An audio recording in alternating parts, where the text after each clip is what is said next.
some slow motion footage of my Altair hidden blade.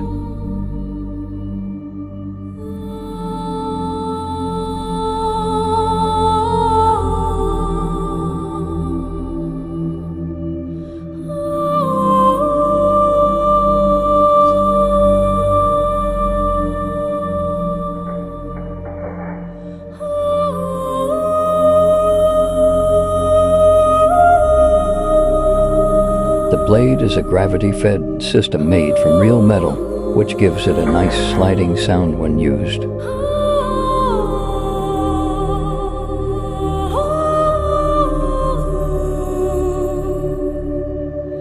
Another key aspect of this construction is an accurate length to the in-game model, as well as a slim profile.